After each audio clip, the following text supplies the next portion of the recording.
네, 오늘 우리에게 주신 하나님의 말씀은 여호수아 14장 6절부터 15절까지 말씀입니다. 여호수아 14장 6절부터 15절까지 말씀 한 절씩 교독하여 읽도록 하겠습니다. 제가 먼저 6절 말씀 먼저 읽겠습니다. 그때 유다 자손이 길갈에 있는 여호수아에게 나아오고 그니스 사람 여분네의 아들 갈렙이 여호수아에게 말하되 여호와께서 가데스 바네에서 나와 당신에게 대하여 하나님의 사람 모세에게 이르신 일을 당신이 아시는 바라.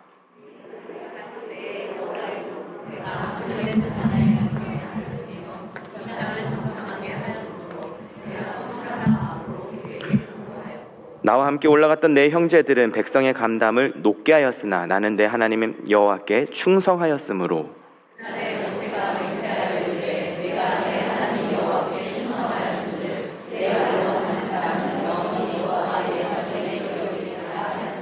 이제 보소서 여호와께서 이 말씀을 모세에게 이르신 때로부터 이스라엘이 광야에서 방황한 이 45년 동안을 여호와께서 말씀하신 대로 나를 생존하게 하셨나이다. 오늘 내가 85세로되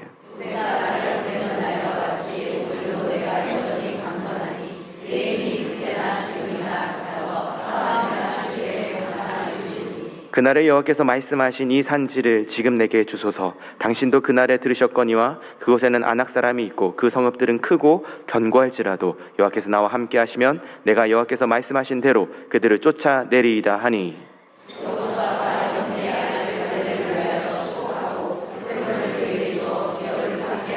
헤브론이 그니스 사람 여분네의 아들 갈렙의 기업이 되어 오늘까지 이르렀으니 이는 그가 이스라엘의 하나님 여호와를 온전히 쫓았습니다. 헤브론의 옛 이름은 기랏 아르바라. 아르바는 아낙 사람 가운데서 가장 큰 사람이었더라. 그리고 그 땅에 전쟁이 그쳤더라. 아멘. 네, 오늘 이 시간에는 권사의 또 헌신 예배를 맞이하여서 우리 로고스 교회를 섬기고 계신 윤병훈 목사님께서 말씀 전해주시겠습니다. 우리 말씀 또 들으면서 또 정말 하나님의 은혜 가운데 새로운 결단이 있으면 좋겠습니다. 우리 목사님 나오실 때 우리 할렐루야로 큰 목소리로 한번 인사하도록 하겠습니다. 네, 할렐루야. 좋습니다.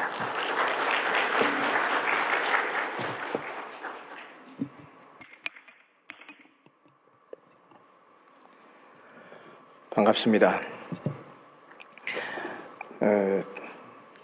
평생을 대학에서 학생들만 가르치다가 50대 중반에 교회를 개척해서 이제 60이 넘었습니다. 어머니 뱃속에서부터 교회를 다니기 시작했고 고등학교 1학년 때 예수를 인격적으로 만나고 나서 고등학교 2학년 겨울에 제 기억으로 우리 합동 측의 그 중고대 연합회 모임이 있어요. Student Christian Endeavor라고 해서 SCE라고 하는데 여름에는 이제 임원들 수련회가 있고 겨울에는 중고 대학생들이 한꺼번에 연합 수련회가 있는데 그때 제 기억이 생생합니다. 부산 초량교회에서 수련회가 열렸는데 저는 고향이 전라남도 목포입니다. 영락교회를 출석을 했었는데 그때 고등부 회장을 하면서 친구들하고 같이 그때 전도사님도 안 계셔서 이제 회장이 제가 전도사 역할까지 하면서 친구들 같이 해서 그 부산 초량교회로 수련회를 갔었는데 그때 수련회 고등부 주강사님이 제가 나중에 장성한 후에 나이를 먹어서 인터넷이 발달한 그 시대에 나중에 검색을 해서 알아봤는데 이정삼 목사님이셨어요. 다리가 좀 불편하셨습니다. 흔히 말하는 소아마비셨는데 나중에 제가 검색을 해봤더니 당시에 분이엘 고등학교 미션스쿨이었는데 분이엘 고등학교 교목이셨더라고요. 그 정보가 정확한지는 모르겠습니다. 아무튼 나중에 제가 확인한 것이니까. 그 목사님이 설교를 하시는데 그 설교 내용을 다 기억은 제가 못하고 설교 제목은 정확하게 제가 기억합니다. 첫째 날 오직 너 하나님의 사람아. 둘째 날 네가 무엇이 되어야 마땅하냐. 둘째 날까지 저녁에 집회 참석하면서 은혜를 받고 셋째 날부터 3박 4일이었거든요. 말씀을 듣는데 그 두 설교 제목이 딱 붙어가지고 저를 굉장히 괴롭혔습니다. 오직 너 하나님의 사람 병훈아, 네가 무엇이 되어야 마땅하냐. 고등학교 1학년 때 예수를 인격적으로 만난 후에 그때 참 처음으로 이제 여름 수련회 때 예수를 만나고 이제 집에 돌아와서 그때 스스로 성경책을 펴고 스스로 성경책을 읽기 시작한 때가 그때입니다. 근데 그 전까지는 모태신앙이니까 교회 가면 뭐 자연스럽게 성경에 익숙하니까 뭐 성경 어떻게 찾자 그러면 잘 찾고, 또 저 어렸을 때는 뭐 성경 퀴즈대회, 성경 암송대회, 찬송가 경연대 그런 것들이 되게 많았었어요. 그러면서 성경을 잘 알고 있었지만 성경을 읽는 것은 교회에서 예배 드릴 때 전사님이 설교할 때 자 오늘 요한복음 3장 16절 그러면 펴서 읽는 것이 전부였지, 제가 제 손으로 성경을 펼쳐서 읽기 시작한 것은 고등학교 1학년 때 여름 수련회 때 가서 예수를 만나고 난 다음부터입니다. 그러고 나서 그때가 고등학교 1학년 여름방학이었으니까, 그리고 고등학교 3학년 때까지 정말 예수에 미쳐 살았습니다. 손에서 성경이 떨어진 적이 없었고, 자전거를 타고 학교를 등하교를 했는데 집이 여기 있고 학교가 여기 있고 교회가 여기 있으면 자전거 타고 교회 가서 한 30분 기도하고, 그리고 이제 학교 가서 가방 놓고 맨 먼저 기도하고, 끝나고 나면 성경책 펴서 성경을 먼저 읽고, 그리고 자습하고 수업 8교시 9교시까지 하고, 또 저녁에 야간 자습 10시까지 하고, 10시가 끝나면 또 이제 역순으로 자전거 타고 다시 교회에 왔다가 기도하고 집에 돌아가고, 하루도 빠지지 않고 그렇게 고등학교 3년을 보냈습니다. 예수를 만난 이후로.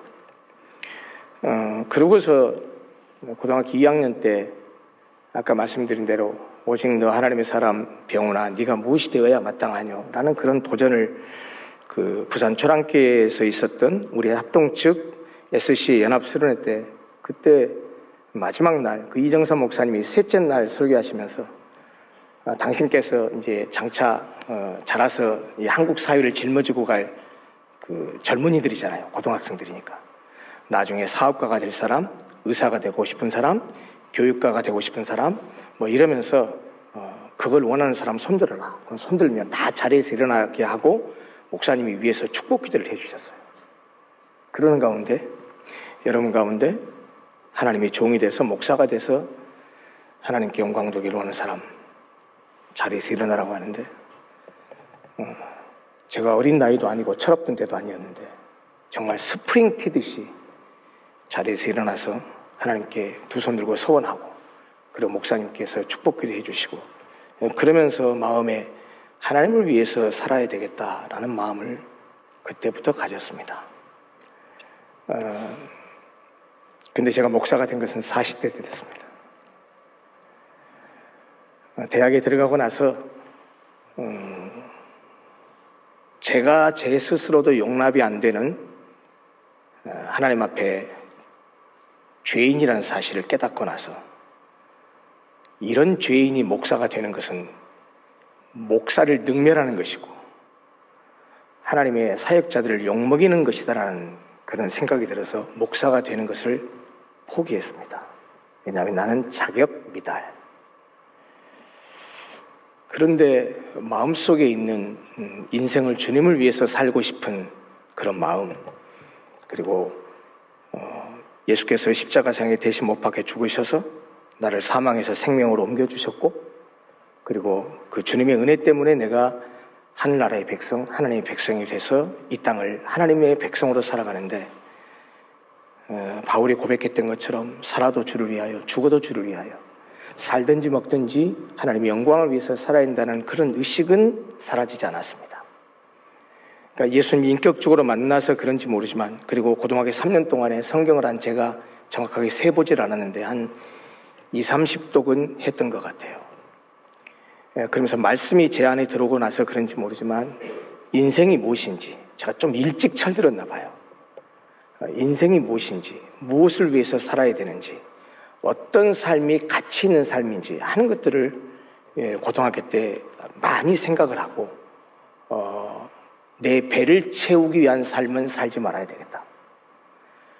내 명예와 내 쾌락과 나 자신을 위한 삶을 사는 것은 그건 하나님의 은혜를 배반하는 것이다. 저는 아까 말씀드린 대로 아침에 학교를 갈 때 교회에 들렀다가 기도하고, 그리고 야간 자습 10시 끝나고 나면 교회에 들러서 또 기도하고, 그러고 나 집에 가고 그랬는데, 제가 고등학교 3년 동안에 한 서너 차례 그런 경험을 했는데, 아침에 이제 그 기도하고 갈 때는 몇 시까지 등교를 해야 되니까 기도를 많이 못했어요. 한 30분 하면 많이 했고, 그리고 저녁에는 이제 야간 자습 끝나고 교회에 가서 기도할 때는 제가 워낙 범생이로 살았거든요. 그러니까 아버지가 일찍 돌아가셨고, 저 10살 때 일찍 돌아가셨어요.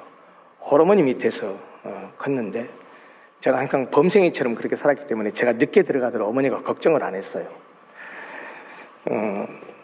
10시에 이제 야간 자습 마치고 교회 가면 그때는 30분이 아니고 1시간, 때로는 2시간, 때로는 3시간 그렇게 기도하기도 하고, 고등학교 3학년 졸업할 때까지 한 서너 번, 그것도 제가 정확하게 세보질 않았으니까, 한참 기도하는데 찬송 소리가 나서 깨봤더니 그 다음날 새벽 기도 시간이 시작돼서, 그리고 새벽까지 그렇게 기도하고 하나님과 교통하고 그런 삶을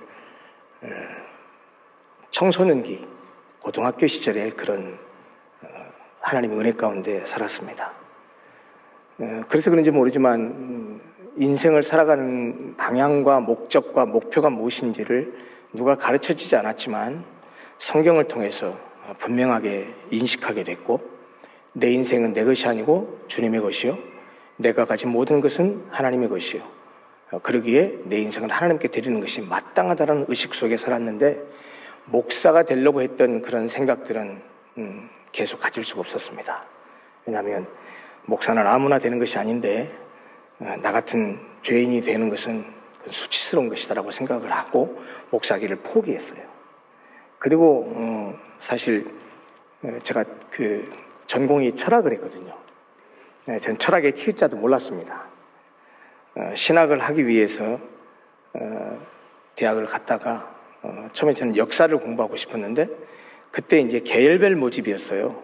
그래서 역사학과, 사학과, 심리학과가 1학년 때 같이 됐다가 2학년 때 과를 이제 정해서 갔었는데, 저는 역사를 공부하러 갔었는데 1학년 때 철학 개론을 이제 2학기 때 1, 2학기 다 들으면서 철학을 접하는데, 야, 내가 나중에 신학을 하려면 이걸 해야 되겠구나라는 생각을 했어요. 왜냐하면 제가 고등학교 1학년 때 예수를 만나고 나서 저는 주일 성수를 문자적으로 했습니다. 토요일 12시까지 공부하다가 12시 땡 치면 책 덮었습니다. 주일이니까. 그리고 성경을 읽었습니다. 지금도 제가 목회하면서 제일 힘든 게 새벽 기도입니다. 평생 저는 야행성으로 살았거든요. 2시, 3시 전에 잠을 자본 적이 없습니다. 평생을. 지금도 목회를 하고 있는데 지금은 그래도 12시, 1시쯤에는 자요. 그러다가 새벽에 5시는 일어나야 되잖아요. 새벽 기도 인도하러 가야 되니까. 제가 개척을 해가지고 지금 올해 8년 차 됐습니다. 저는 목회자로서는 신출내기예요. 아주 초보 목회자입니다. 그렇게 어렸을 때부터 이렇게 그런 생각을 가지고 주님을 위해 헌신하고 살아야 되겠다는 생각을 했지만, 나중에 이제 결국은 목회를 포기하게 됐었는데, 아까 말씀드린 대로 마음 깊숙한 곳에 있는 그 본질적인 어떤 그 삶의 목표나 방향은 이건 안 없어지는 거예요. 쉽게 말하면 인생을 살아가는 목표가 무엇이 돼야 되고 무엇을 위해서 살아야 되는지는 저는 진짜 예수밖에 없었어요. 바울이 고백했던 대로 살아도 주를 위하여 죽어도 주를 위하여, 먹든지 마시든지 주의 영광을 위하여. 어려서부터 제가 이렇게 철학을 그렇게 하게 된 이유가, 그렇게 문자적으로 그 주의를 지켰기 때문에 주일날은 학교 다닐 때 새벽 기도부터 갔어요. 새벽 기도 끝나면 유다산 등산 갔다 오면 이제 9시부터 고등부 예배 있고, 예배 끝나고 나면 11시에 어른 예배잖아요. 머리 빡빡 깎고, 그 당시에는 다 머리 깎았잖아요. 교복 입고 작년 성가대 가서 성가대 연습하고, 그리고 11시 작년 예배 드리고, 점심 식사를 성가대한테는 제공해 주니까 점심 먹고, 또 다음 주 성가 연습하고, 그러고 나면서 한 2시가 되면 고등부 성경 공부가 있어요. 고등부 성경 공부, 그때 제목이 그 모임 이 제목이 로고스 모임이었습니다. 그래서 제가 고등학교 때 로고스라는 단어를 그때 알았고, 그것이 시초가 돼서 지금 제가 개척한 교회 이름이 로고스 교회입니다. 그리고 2시부터 성경 공부 한 2시간 하고, 그리고 끝나고 나면 고등부 출석부 가지고 결석한 친구들 신방하고, 그리고 돌아오면 한 6시나 6시 반 정도 되면 피아노 근처에 친구들 둘러앉아서 찬송하고, 그래서 나중에 노예에서 찬송가 경연대를 하면 늘 우리 교회가 1등했어요. 매주 거의 그렇게 모여서 찬송하고 했으니까. 그러고 나면 7시가 되면 이제 저녁 예배 드리고, 끝나고 나면 한 1시간 정도 기도하고, 집에 가면 한 10시 정도 돼요. 그러면 또 10시부터 12시까지 성경책 읽고, 땡 쳐야 공부했어요. 왜? 이제 주일이 24시간 지났으니까. 제가 이렇게 문자적으로 아주 바리새인같이 그렇게 지켰어요. 그리고 철저하게 말씀대로 살려고 몸부림을 쳤는데, 그때는 고등학교 시절이고 통제된 사회에서 그랬고, 대학을 가서 자유분방한 삶을 살다 보니까 제가 굉장히 성격적으로 이렇게 자유로운 사람이라 이렇게 억압되는 걸 싫어해요. 누가 뭘 시키면 하다가도 안 해버려요. 내가 자발적으로 다 알아서 하는데, 그렇게 뭐 대학 가니까 신기하더라고요. 조회도 없고 종례도 없고 담임 선생님도 없고 모든 게 다 자유롭잖아요. 수업도 뭐 맨날 9시부터 하는 것도 아니고, 어떤 날은 수업도 아예 없고, 어떤 날은 수업이 뭐 오후 2시부터 시작하고. 그러니까 제 자유로운 성향이 아주 딱 맞는 그 삶의 모습이었어요. 그러다 보니까 주님을 잃어버렸습니다. 여기서 주님을 잃어버렸다는 말은 제가 무슨 뭐 타락하고 방탕하고 이렇게 살았다는 말이 아니고, 고등학교 때처럼 늘 일어나면 그때는 큐티라는 말도 없었어요. 지금 생각하니까 날마다 큐티했던 것 같아요. 저녁에 자기 전에 배 깔고 성경책 보고 잠을 잘 썼으니까 아침에 일어나면 머리맡에 성경책 있는 거 다시 180도 뒤집어서 배 깔고 성경 읽고, 그리고 기도하고, 그리고 씻고 이제 교회 들러서 기도하고 학교 가고, 또 끝나고 나면 교회 들러서 기도하고, 이렇게 있으니까 날마다 그렇게 했는데, 대학 생활 하다 보니까 그런 삶이 없어져 버려요. 그러니까 저 지금도 이제 나이가 60이 넘었지만 신앙생활 하면서 그런 생각이에요. 일상의 삶 가운데 말씀과 기도가 사라지면 그건 반드시 영적으로 위기가 옵니다. 그리고 오늘 권사회 헌신 예배를 드리는 권사님뿐만 아니고 이 자리에 함께 하신 우리 모든 믿음의 형제 자매 여러분들도 다 신앙생활 하시면서 자기를 항상 돌아보고 내면을 볼 수 있는 그런 안목이 있어야 되는데, 입에서 찬송이 사라졌다. 이거 심각한 위기입니다. 일상의 삶 가운데 학교를 가든 직장을 가든 사업장을 하든 가게를 가든 여러분들이 다 일상이 있잖아요. 일상의 삶 가운데서 주님을 생각하고 하나님을 생각하고, 이런 내 사고의 어떤 큰 그 틀 안에서 하나님을 생각하고 신앙을 생각하는 그 시간과 관심과 영역이 줄어들거나 사라졌다고 한다면 이건 심각한 신앙의 위기입니다. 사실 오늘 설교 지금 들어가지도 못했거든요. 여기 교회를 저도 지금 굉장히 떨려요. 제가 목회하기 전에는 한 달에 한 2-3차례 항상 외부로 설교를 다니고 집회를 다니고 했었어요. 그런데 이제 제가 개척을 하고 목회를 하면서부터는 외부 설교를 간 적이 없습니다. 왜냐하면 내 교인들을 섬겨야 되니까.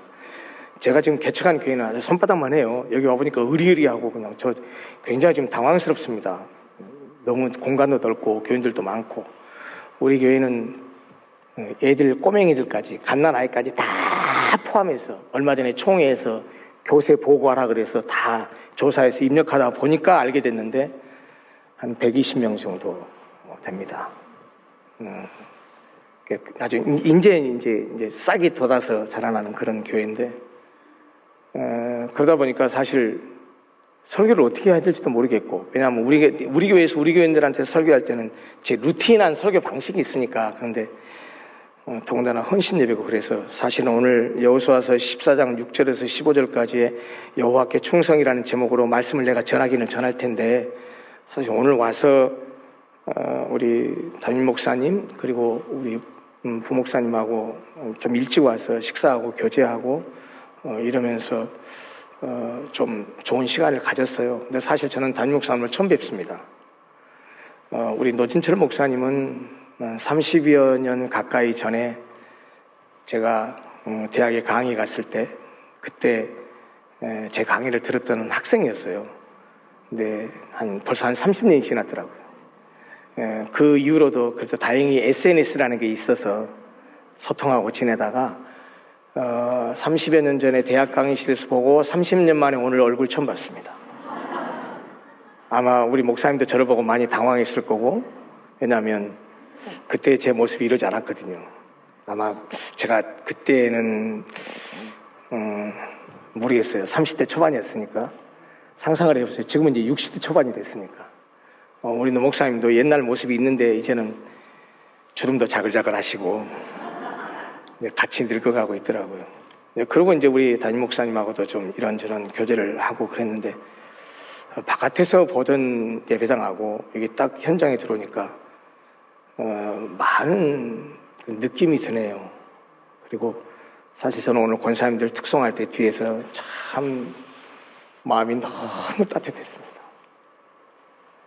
우선 정갈하게 차려있는 통일된 복장에서부터 우리 권사님들의 어떤 그 마음을 느낄 수 있었고, 잔잔하게 부르시는 그 찬송 소리에, 그리고 찬송의 가사에 정말 가사대로 그렇게 교회를 사랑하고 헌신할 수 있었으면 좋겠다. 제 설교보다도 오늘 불렀던 찬송의 가사가 우리 권사님들의 신앙의 고백이 되셔서 그렇게 교회를 섬기셨으면 좋겠다는 그런 마음이 들었습니다. 그리고 끝에 몸동작 한 번 하셨거든요. 소위 율동이라고 하는 몸동작 한 번 하셨는데 저한테는 굉장히 임팩트 있게 다가왔습니다. 그리고서 사실 오늘 설교의 핵심적인 메인 그 흐름은 갈렙이 이렇게 여호와께 충성했고 이렇게 헌신했습니다. 우리도 갈렙처럼 늙어 죽을 때까지 이렇게 충성하십시다 라는 게 제가 오늘 드리려고 하는 말씀의 메시지의 테마였는데, 오늘 죄송한데 뒤에서 보니까, 제 스크린으로 보니까 제가 눈이 나빠서 그런지 모르지만은 권사님들이 너무 고우시고 젊으신 것 같아서, 야, 이건 너무 나이 든 사람 상대로 내가 말씀을 준비한 게 아닌가 싶어서 뒤에서 좀 갈등을 많이 하고 강단에 왔습니다. 저희 교회는 권사님들이 나이들이 많으세요. 교회 개척교회다 보니까, 그리고 아시는지 모르지만 송도가 신도시거든요. 그래서 외부에서 유입돼서 이제 인구가 들어오다 보니까 다른 데서 이미 신앙생활 하시다가 이제 이주에 와서 교회를 찾다가 이제 가시는데, 저희 교회는 상가에 있어요. 근데 송도에는 거기가 비싼 동네거든요. 뭐 최근에 어느 교회는 640억을 들여서 예배당을 지었으니까 땅값도 비싸고 건물값도 비싸고. 네, 저희 교회는 그 상가 2층으로 되어 있는 상가에 우리 예배당만 3층에 있어요. 그래서 그 3층을 하나님이 주셔서, 코로나 기간 때 주셔서 이제 월세 신세 면하고 이제 이사 와서 교회가 조금씩 성장해 가고 있는데,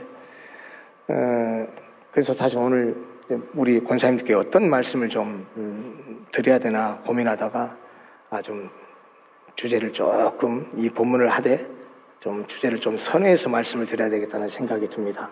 오늘 장황하게 제 간증식에 비슷한 얘기를 했는데, 이 얘기를 제가 왜 드리냐면, 제가 드리고 싶은 말씀의 핵심은 이거였습니다. 우리 인생은 우리 것이 아닙니다.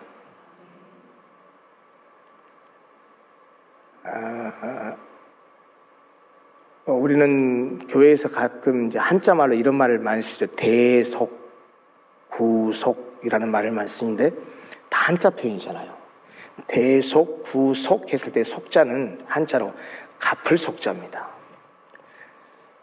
구속 이러면 구원할 구자를 써서 갚을 속자를 써서 갚아서 구원했다라는 뜻이고요.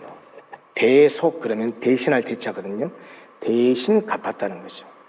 예수님께서 십자가 위에서 하신 말씀이 사복음서에 7마디 말씀이 기록되어 있는데 그래서 보통 한자로 가상칠언이라고 말하죠. 그 7마디 말씀 가운데 마지막에 하셨던 말씀이 복음서마다 조금 그 시점이 좀 다르긴 하지만 다 이루었다. 다 이루었다라고 말씀하신 그 헬라어 원어가 테텔레스타이라는 단어인데 그 단어는 상업 용어죠. 시장에서 쓰는 용어입니다. 값을 다 치렀다. 빚을 다 갚았다. 이런 뜻이죠. 그러니까 예수님이 십자가 위에서 죽으시면서 내가 세상 모든 사람의 죄값을 다 갚았다라는 거죠. 갚기 전에는 그러면 우리는 다 어떤 사람입니까? 예수님이 십자가의 피를 흘리셔서 대속의 죽음으로 십자가에 흘리신 그 보혈로 우리의 죄값을 갚았는데 그러면 갚기 전에 그럼 우리는 어떤 사람들이에요? 다 빚진 자예요. 그 빚을 예수님이 대신 갚았어요. 그럼 예수님이 대신 빚을 갚아줬으니까 얼마나 감사해요. 얼마나 고마워요. 빚을 갚아서 나를 살리셨고 빚을 갚아서 나를 사망에서 생명으로 옮겨주셨고 그 빚을 갚아서 나를 지옥에서 천국으로 옮겨주셨단 말이죠. 내 인생 자체를 마귀의 자녀에서 하나님의 자녀로 바꿔주셨단 말이죠. 우리가 흔히 하는 말로 제자 훈련하면 그런 말 많이 하죠. 예수 믿음으로 말미암아 우리의 신분과 권세가 바뀌었다. 맞아요. 신분도 바뀌었고 예수를 통해서 권세가 주어졌어요. 그러면 우리가 바뀐 신분, 이 신분이 누구를 통해서 신분이 바뀌었냐? 예수 그리스도를 통해서 바뀐 거죠. 그러면 그 신분을 바뀌게 하신 분이 예수 그리스도요? 하나님의 사랑이니 그러면 우리가 바뀐 신분의 이 신분이 누구 때문인가? 예수 때문이죠. 그러면 우리의 지금 존재는 누구 때문이에요? 예수 때문이잖아요. 그럼 우리 인생이 누구 거예요? 그러니까 참 이게 사도 바울이 바울서 씨는 한 말이 계속 그거잖아요. 바울이 헌신을 얘기하는 것도 마찬가지예요. 여러분 헌신 예배라고 말했을 때 헌신이 무슨 뜻입니까? 낡은 신이란 뜻이나요? 오래 신어서 막 뚫어지고 해진 그런 신발이란 뜻인가요? 아니잖아요. 헌이란 말은 드린다라는 뜻이고 헌금할 때 헌도 드린다라는 뜻이잖아요. 헌신할 때 헌은 드린다라는 뜻이고 신은 뭘 말합니까? 몸 신자입니다. 이건 국문법적으로 대유법이죠. 몸이라는 걸 통해서 몸을 드린다는 뜻인데 몸이 지칭하는 것이 뭡니까? 헌신한데 내 몸을 드린다는 말이 그 몸이 뭘 의미하는 겁니까? 우리 육체, 플래시, 고기 덩어리를 말하나요? 아니잖아요. 뭘 말합니까? 우리 전부를 말하죠. 우리가 예배를 드린다라고 말하죠. 예배를 드리는데 사실 예배를 드릴 때 가만히 여러분 생각해보세요. 우리가 말하는 것에 그 말을 좀 가만히 들여다보면 재밌는 것들이 많은데 예배를 드린다고 말하는데 예배를 드리는 게 뭐죠? 수요일 7시 반에 여맹교회에 모여서 찬양으로 시작하고 말씀 듣고 기도하고 이렇게 1시간 의자 대피고 나가는 것 이게 예배를 드리는 건가요? 예배를 드린다고 할 때 뭘 드리죠? 예배를 드린다 그랬을 때 드린다의 목적어는 예배예요. 예배. 그 예배를 드리면 예배가 뭐지? 그러면 사도신경, 신앙고백, 교동문, 그다음 찬송, 대표기도, 설교 이런 걸 예배라고 하나요? 그런 걸 그렇게 그 시간에 참여했으면 예배를 드리는 건가요? 사실 예배를 드린다는 말의 의미가 뭐죠? 예배를 드리는 것은 사실 여러분 나를 드리는 거예요. 내 인격 전체를 드리는 거예요.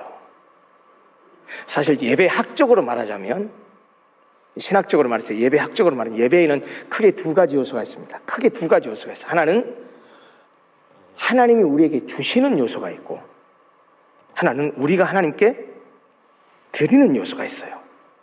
봐보세요. 예배 순서 다 봐보세요. 딱 2가지로 나눠져요. 그러니까 이 예배는 하나님과 우리 예배자 사이의 소통입니다. 하나님과 예배를 드리는 우리 예배자 사이의 소통이에요. 여러분 구약시대에 죄 지은 사람이 죄를 용서받기 위한 제도로 주신 것이 제사죠. 제사. 그러면 제사 드리는 사람이 제사자가 제사를 드리러 갈 때 반드시 뭘 가지고 갔어요? 이 제물을 가지고 갔어요. 제물은 많이 있지만 대표적인 제물이 양, 염소, 비둘기 뭐 이런 것들이잖아요. 그 제물의 대명사가 바로 양 아닙니까? 양. 그래서 지금도 오늘날에도 그런 용어로 쓰는 게 뭐냐? 아, 그 사람 말이야, 이번 그 사건의 희생양이야 라는 말을 우리가 지금도 쓰잖아요. 그 희생양이 뭐예요? 아무 죄도 없는데 그 사람이 대신 희생을 당했다고 말이죠. 근데 왜 양이라는 말을 써요? 희생말, 희생개 이런 말 안 하고 왜 희생양 그러죠? 이거 성경적인 용어예요. 내가 죄를 지었는데 하나님이 죄의 삭슨 사망이요 죄는 반드시 죽음이라는 사실을 깨우치기 위해서 제사 제도를 통해서 시청각 교육시키신 거예요. 여러분, 레위기에 나와 있는 5대 제사의 내용을 잘 들여다보시면 아시겠지만, 자, 제가 지금 죄를 지었어요. 죄를 용서받기 위해서 하나님께 이제 속죄제를 드리러 가요. 그럼 제물을 가지고 가요. 자, 양을 가지고 갔습니다. 제일 먼저 그 성전 성막 안으로 들어가면 제일 먼저 뭐 하죠? 제사장이 그 제물을 검사해요. 흠이 있는지 없는지. 네, 통과됐어요. 아, 흠이 없어 라고 하면 그 다음에 뭐 하죠? 제사자가요, 제사 드리러 온 사람이 그 제물 위에 머리에 손을 얹고 죄를 고백해요. 하나님, 제가 이런 죄를 지었습니다. 이런 죄를 용서받기 위해서 하나님 앞에 나옵니다 라고서 그 제물 머리 위에 손을 얹고 기도를 해요. 죄를 고백해요. 이게 죄를 전가시키는 과정입니다. 내 죄가 어디로 가는 거예요? 그 제물로 옮겨가는 거예요. 자, 그러고 나면 잘 아시다시피 제물을 죽여서 각을 떠서, 예를 들면 번제를 드린다 그러면 제물을 태워서 드리잖아요. 그때 제물을 죽이는 사람이 누굽니까? 제사장이 죽입니까? 제사 드리러 온 사람이 죽입니까? 여러분, 이게 그냥 아무 의미 없는 게 아니에요. 누가 죽인지 아세요? 제사장이 죽이지 않아요. 누가 죽여요? 제사자가 죽여요. 양을 칼로 찔러 죽인단 말이에요. 누구 대신 죽는 거죠? 찔러 죽이는 나 대신 죽는 거예요. 그러니까 하나님이 그런 과정을 통해서 죄의 삭시 얼마나 무서운 것인지, 이 희생을 당하는 양이 누구를 위해 죽는 건지를 제사자로 하여금 직접 시청각 교육을 하게 보게 한 거예요. 그리고 각을 떠서 제물을 이 대안에 행하는 일은 제사장이 집례를 해요. 그 양을 잡을 때까지는 제사자가 한단 말이에요. 여러분, 그렇게 해서 우리가 죄를 용서받고 하나님과 우리 사이가 원수가 되었었는데 다시 화목한 사이가 됐잖아요. 그 일을 하신 분이 누구예요? 예수 그리스도예요. 여러분 잘 아시겠지만 구약시대에 나타난 모든 제물은 무엇을 가리키고 있냐면 예수 그리스도를 가리키고 있어요. 그것을 증언한 사람이 누굽니까? 세례요한이잖아요. 예수님께서 세례요한에게 세례 받으러 나오실 때 세례요한이 예수님을 가리켜서 한 말이 뭡니까? 보라, 세상 죄를 지고 가는 하나님의 어린 양이로다. 저분이 양이야. 어린 양이야. 유대인들은 어린 양 그러면 다 알아요. 제사제도를 계속 알고 있기 때문에 어린 양이 뭘 상징하는 걸 다 알아요. 그런데 예수님을 가리켜서 저분은 세상 죄를 지고 가는 어린 양이라고 했어요. 세상 죄가 무슨 뜻입니까? 모든 사람의 죄, 온 세상 사람들의 죄, 그 사람의 죄를 대신 짊어지고 갈 하나님의 어린 양이다. 실제로 예수님께서 어떻게 죽으셨어요? 십자가에서 그렇게 어린 양으로 죽으셨어요. 그래서 히브리서는 뭐라고 말합니까? 예수께서는 당신의 몸을, 당신 자신을 십자가 위에서 제물로 단번에 영원히 완전한 제사를 드렸다고 하잖아요. 그분이 예수 그리스도예요. 그래서 우리는 그 예수 그리스도의 피를 힘입어서 담대히 지성소로 들어갈 담력을 얻은 거예요. 아시겠지만 예수님께 십자가 위에서 죽으셨을 때 성전 휘장이 위에서부터 아래까지 쫙 찢어졌잖아요. 그 여러분, 그 성소의 휘장이라는 게 뭡니까? 성전을 위에서 보면, 성소를 보면 지성소와 성소가 있는데, 지성소라는 말, 우리말은 대부분 한자 표현이에요. 지성소는 지자가 지극할 지자입니다. 성자는 거룩성자, 소는 장수할 때 소자예요. 그러니까 지성소라는 말은 무슨 말이냐? 지극히 거룩한 곳이라는 말이에요. 성소는요, 그냥 거룩한 곳. 위에서 내려다봤을 때 사각형으로 되어 있을 때 이쪽도 성소인데 안쪽은 지성소예요. 아무나 못 들어가요. 들어갈 수 있는 사람 한 사람밖에 없어요. 누구예요? 대제사장이 들어가요. 1년에 몇 번 들어가요? 그것도 한 번이에요. 대속죄일 때. 그런데 아무나 들어갈 수 없는 그 휘장을 예수께서 십자가에 못 박혀 죽는 순간에 위에서부터 아래까지 다 찢어졌단 말이죠. 무슨 말입니까? 예수의 피를 힘입어서 누구나 이제 그 지성소 안으로 들어갈 수 있게 된 거예요. 여러분, 우리가 어떻게 감히 죄인이 하나님 앞에 와서 하나님을 부를 수 있습니까? 여러분, 심판이 뭡니까? 죄인이 하나님을 만나는 게 심판이에요. 심판은 다른 게 아니에요. 죄인이 죄를 가지고 하나님을 만나는 것, 그게 심판이에요. 저 젊었을 때 주일학교 교사하면서 맨날 애들한테 가르쳤던 찬송가가 지금도 제가 내리 박혀 있어요. 심판이 나에겐 없네, 심판이 나에겐 없네, 주의 피가 내 죄 가리네, 심판이 나에겐 없네. 심판이 나에게 없는 이유가 뭐예요? 예수의 피가 내 죄를 가렸기 때문이에요. 그 예수의 피가 없이는 누구도 갈 수가 없잖아요. 여러분, 우리가 이런 은혜로 하나님의 자녀가 되고 하나님의 백성이 되고 이런 은혜로 지옥에서 천국으로, 사망에서 생명으로 옮겨진 존재가 됐단 말이에요.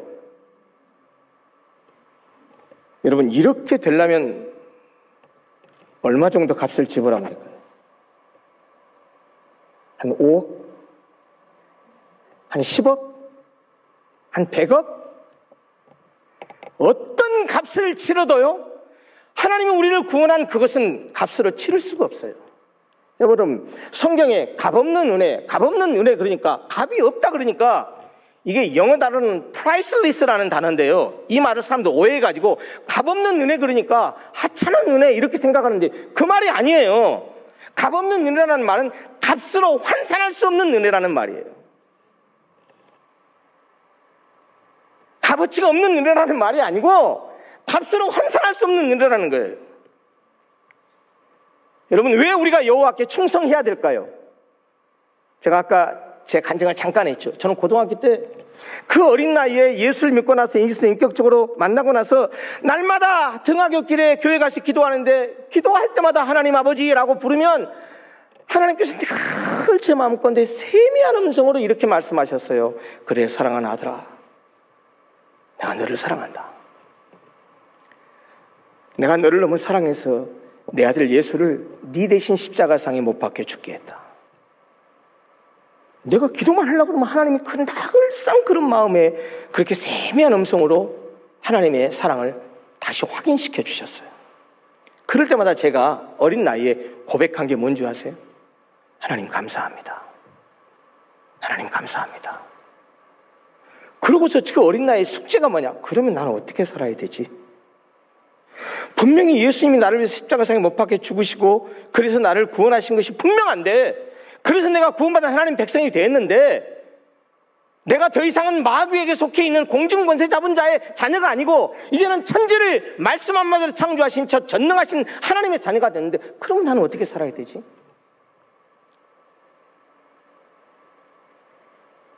그러다가 아까 말씀드렸듯이 그 이정삼 목사님의 그 설교 2편이 제목이 저한테 계속 괴롭히면서 오직 너 하나님의 사람 병원아 네가 무엇이 되어야 마땅하뇨. 그때 제가 두 손 들고 하나님 헌신하면서 목사가 되겠다고 헌신했던 이유가 뭐냐, 날마다 학교 왔다 갔다 하면서 기도하는데 마음속에 자꾸 하나님이 그런 음성을 주시면 저도 모르게 마음에서 자꾸 어떤 응답이 나가냐면 제 마음속에 예수님이 나를 위해서 죽었으니 나도 주님 위해서 죽어야죠. 주님이 나를 위해서 죽어주셔서 나를 사망에서 생명으로 옮겨주셨으니 그러니 나도 주님 위해서 죽어야죠. 이게요, 어린 고등학생 윤병원의 고백이었어요.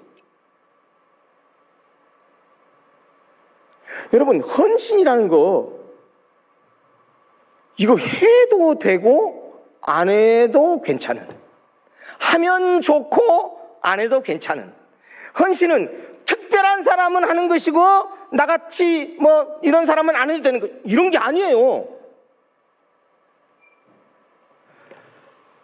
여러분 자, 우스갯말 할까요? 독수리 오형제 아세요? 독수리 오형제. 독수리 오형제가 어느 큰 좋은 훌륭한 목사님이 집회에 가서 은혜를 몽땅 받았답니다. 독수리 형제 5명이 다. 그래가지고 이 독수리 형제 5명이 하나는 자기는 선교사가 되겠다고,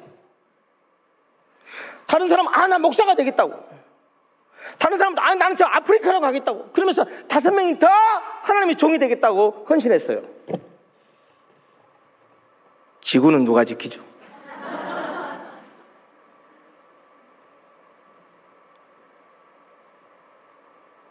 여러분, 제가 여러분들한테 전부 다 저 목사 되고 선교사 되라는 말 하는 거 아니에요. 저도 제가 아까 그랬잖아요. 40이 넘어서 목사 됐다고. 제가 내 인생은 주님의 것이라고 고백하고 어렸을 때부터 그렇게 살아오면서 나는 목사 될 자격은 없어 라고 생각했지만 그래도 내 인생은 하나님 것이야. 그러면서 어찌 하다 보니까 공부를 계속했어요. 그래서 철학을 전공해서 철학 박사가 됐고, 그리고 1990년부터 대학에서 시간 강사를 하면서 강의를 하기 시작했어요. 그리고 1996년에 다시 주님을 만났어요. 말할 수 없는 은혜를 받았습니다. 그리고 제 인생이 완전히 통전적으로 바뀌었어요. 내가 고등학교 1학년 때 만났던 예수 그리스도는 진리이신 예수 그리스도를 만났다고 한다면 1996년 2월 달 동인천역 앞에서 전도하다가 만났던 예수님은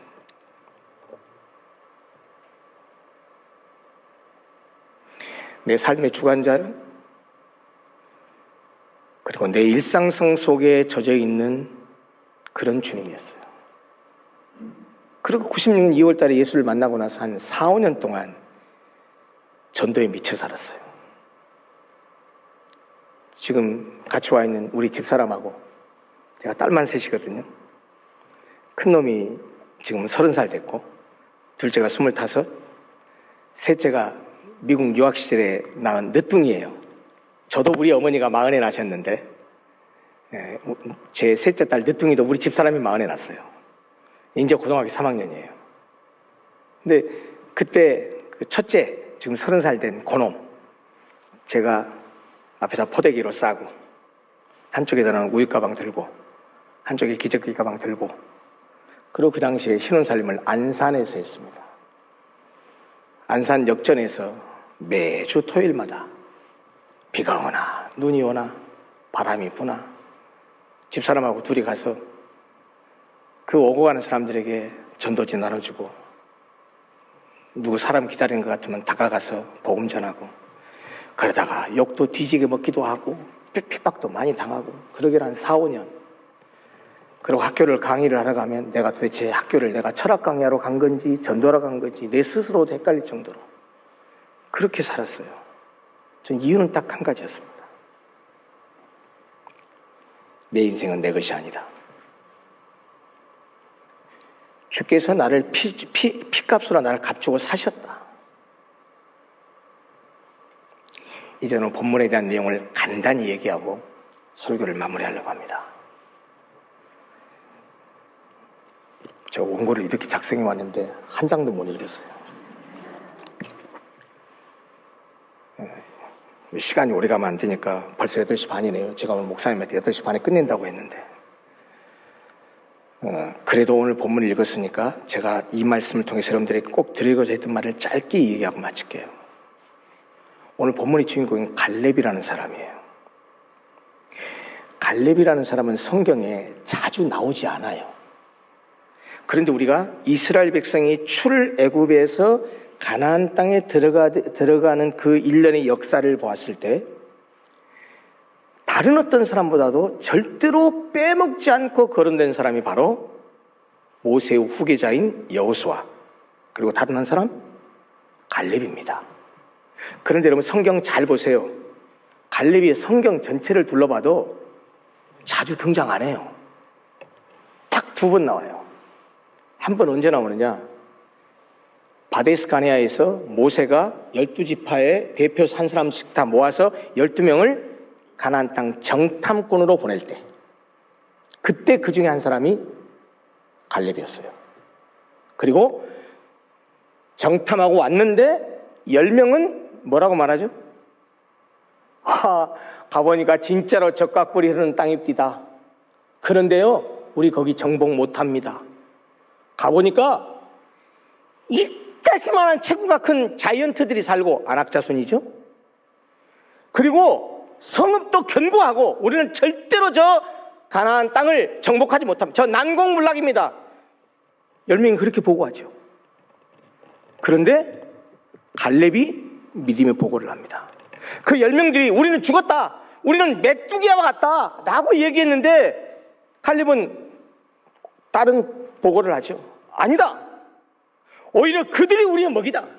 하나님이 약속한 땅, 하나님이 함께하기만 하면 저기 정복할 수 있다 라고 얘기했는데, 이런 말도 안 되는 소리 하지 마. 그래가지고 백성들이 이미 10명이 보고한 그것에 그냥 압도돼가지고, 야, 우리 큰일 났구나, 여기까지 왔는데 우리 다 이 사람들한테 다 죽임 당하게 생겼어.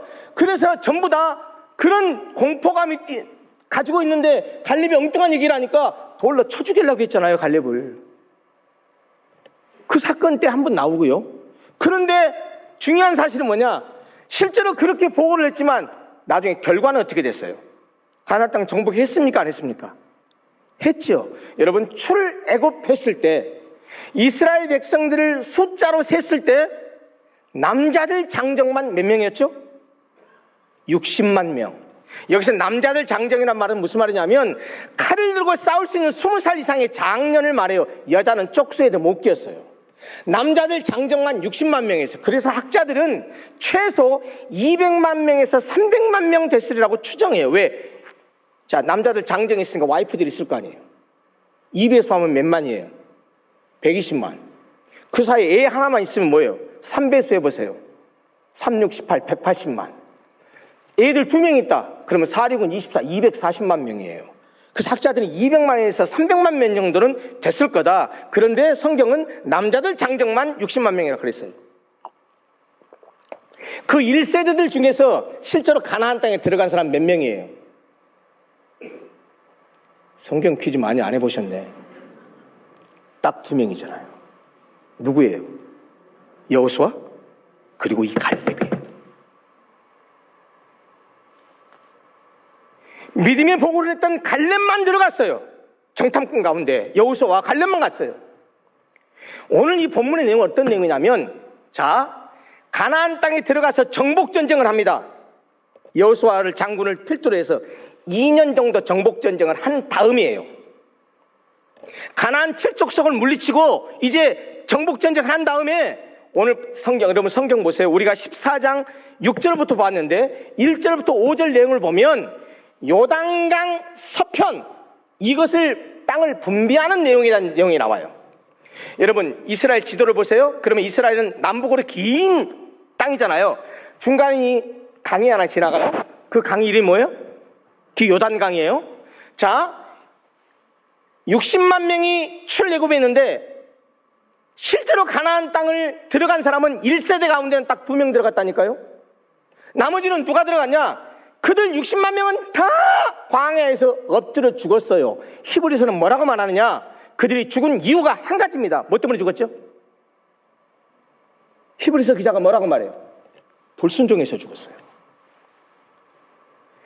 발이 부르터서 배고파서 이래서 죽은 게 아니고요, 불순종해서 죽었어요.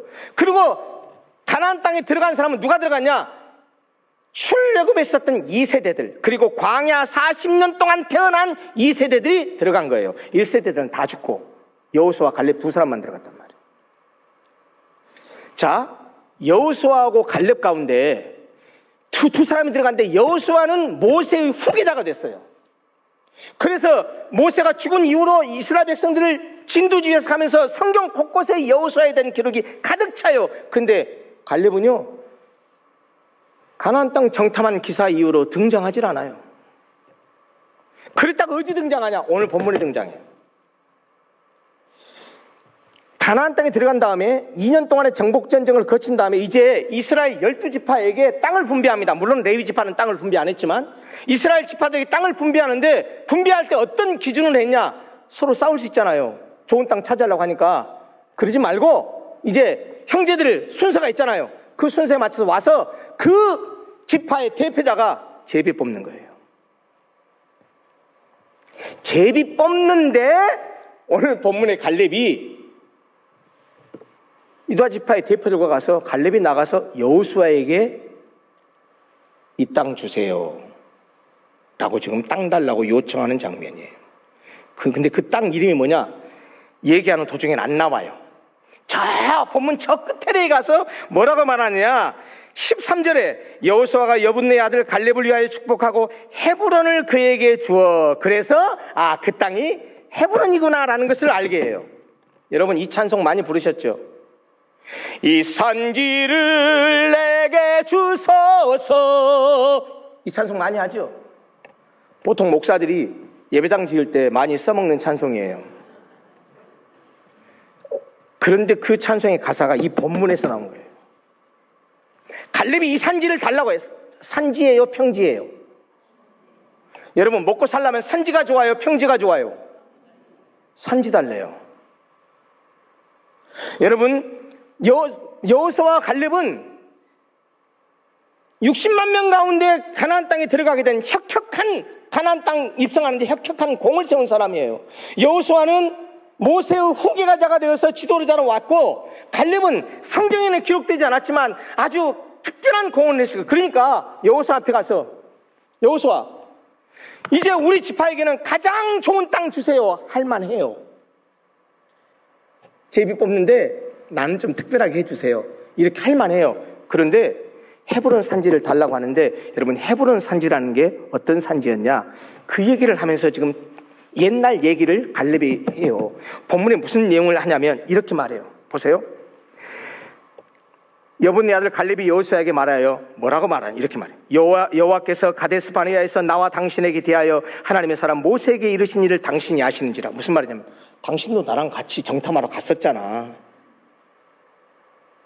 하나님이 모세를 통해서 우리한테 얘기해서 우리 정탐하러 갔었잖아. 당신도 알죠? 알죠? 이 말 한다면 뭐라고 하는지 아세요? 7절 보세요. 정말 재밌는 말을 해요. 내 나이 40세의 여호와의 종 모세가 가데스 바네아에서 나를 보내어 이 땅을 정탐하게 했어. 이 땅. 그때는 정탐했지만 이제는 정복한 땅이 됐어요. 그때 이 땅을 정탐하게 했지 않느냐? 근데 그때 나이가 몇 살이었다고요? 40세였답니다. 40세. 근데 보세요. 이 땅을 정탐하게 했으므로 내가 성실한 마음으로 그에게 보고하였고, 아까 제가 말씀드렸죠 이미? 나와 함께 올라갔던 내 형제들은 백성의 간담을 높게 하였으나 우리 가면 다 죽었어. 우리는 그들 앞에 메뚜기야. 얼마나 쫄았겠어요. 그러나 나는 내 하나님 여호와께 충성하였으므로, 자 여기서 갈렙 스스로가 자기의 믿음을 고백해요. 나는 여호와께 충성했다. 이 충성의 내용이 뭘까요? 그는 하나님의 약속의 말씀을 믿었어요. 눈으로 보기에는 분명히 안악자손을 우리가 이길 수 없는 것처럼 보였지만, 하나님께서 적과 거리는 이 땅을 우리에게 주시겠다고 약속하셨으니 하나님이 우리와 함께 하시기만 하면 이 땅 우리가 정복할 수 있다라고 하는 믿음을 버리지 않았단 말이에요. 여러분 믿음이 뭡니까? 눈으로 보는 것이 믿음이 아니에요. 눈으로 보고 속는 것이 얼마나 우리들인지 몰라요. 그 최초의 눈으로 보고 속은 것이 뭡니까? 하와예요. 따먹으면 너 반드시 죽는다. 야 괜찮아, 따먹어도 안 죽어. 그래? 그러니까 보암직도 하고 먹음직도 하고 지혜롭게 할 만큼 탐스럽기까지 한지라라고 성경에 말하잖아요. 우리 육체적인 눈이 얼마나 속인 줄 아세요? 믿음은 보이지 않는 것을 보는 게 믿음이에요. 믿음의 세계는 보이는 세계가 아닙니다.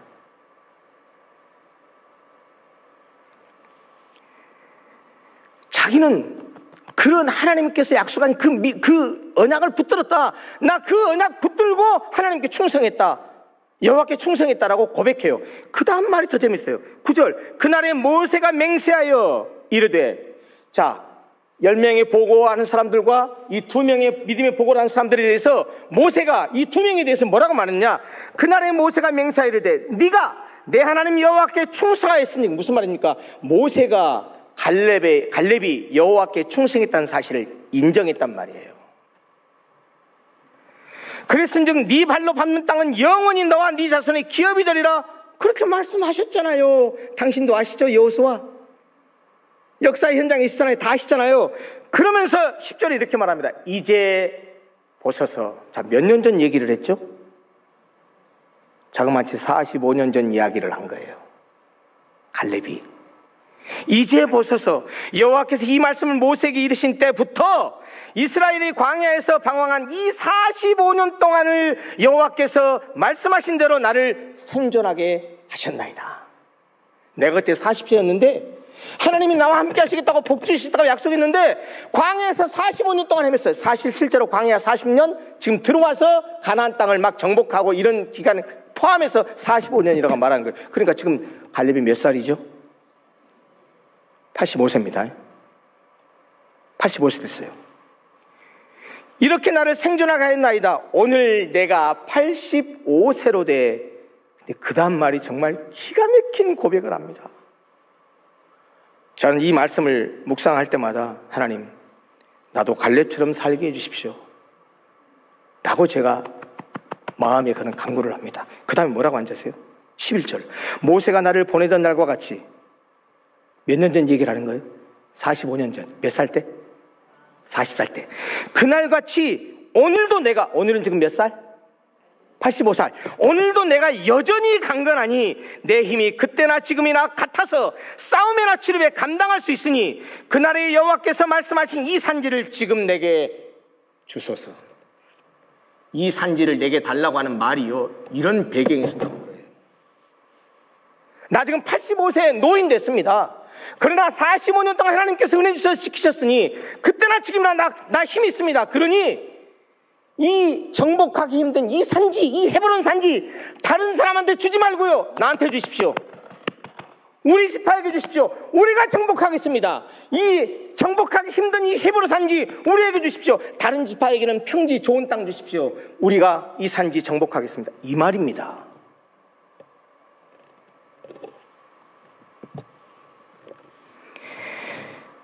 그 성읍들은 크고 견고할지라도 여호와께서 나와 함께 하시면 내가 여호와께서 말씀하신 대로 그들을 쫓아내리다 라고 하면서 이 산지를 우리 유다 지파에게 주십시오라고 갈렙이 지금 요청한 거예요. 오늘 보면 마지막에 뭐라고 말합니까? 13절에 이렇게 말해요. 여호수아가 여분네의 아들 갈렙을 위하여 축복하고 헤브론을 그에게 주어 기업을 삼게 하며, 그러니까 유다 지파가 헤브론 산지를 기업으로 받았어요. 땅을 분배받았어요. 그 다음 보세요.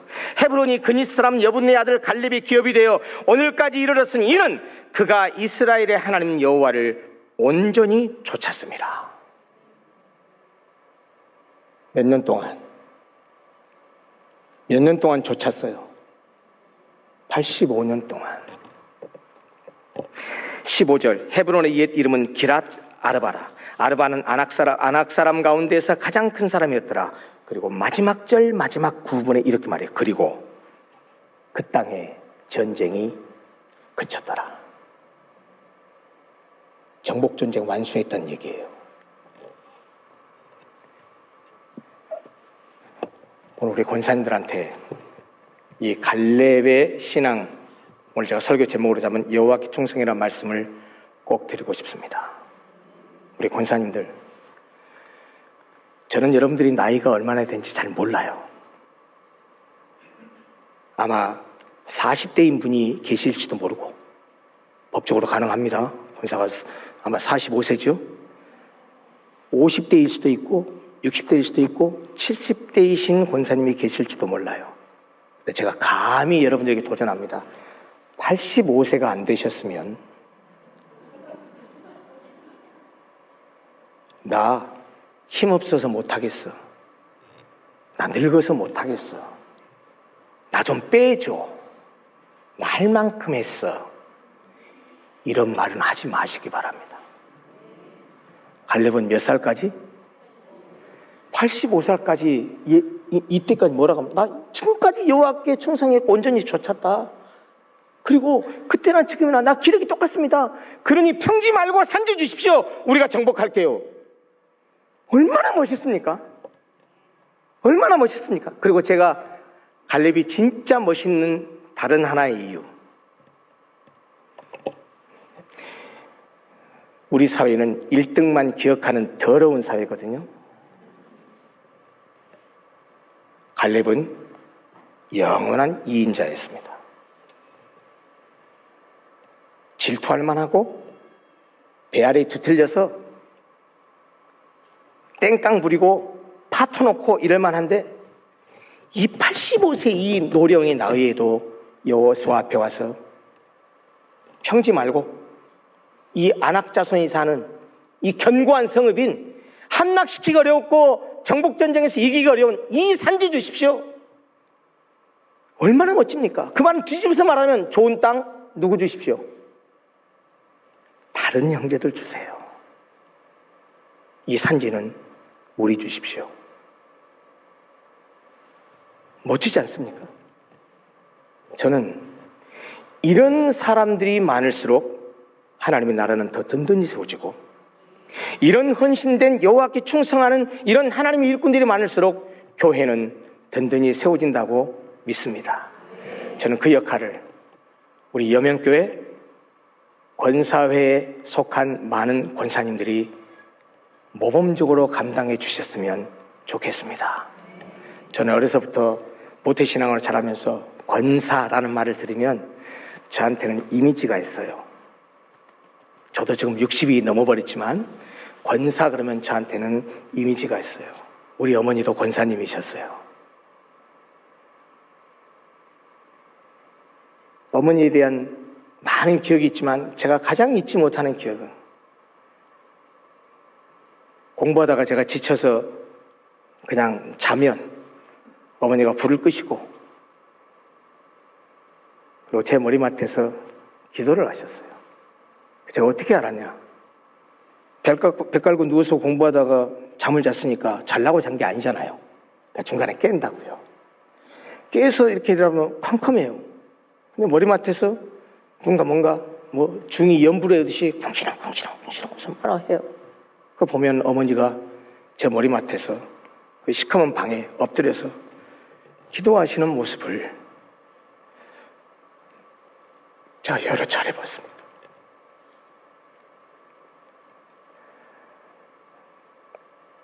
그렇게 탕화했던 어거스틴 때문에 고민했던 어거스틴의 어머니 모니카가 암브로시우스를 찾아가서 그 고민을 얘기했을 때 암브로시우스가 해줬던 그 유명한 말 잘 아시잖아요. 여자여, 기도하는 자식은 망하는 법이 없습니다. 저는 권사 그러면 이미지가 뭐냐면 권사는 교회의 어머니.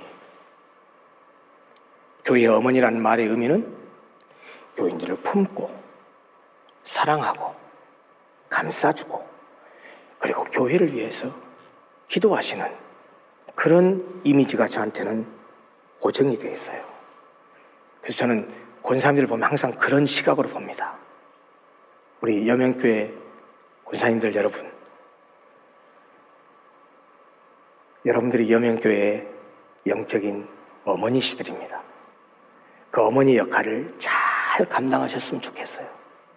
기도로 감당하고 사랑으로 감당하고 섬기는 것으로 감당해서 여러분들 때문에 우리 여명교회가 더 성장해 가고 더 성숙해 가고 많은 사람들을 하나님의 사람으로 세우는 복된 교회가 되기를 간절히 소원합니다. 기도하겠습니다.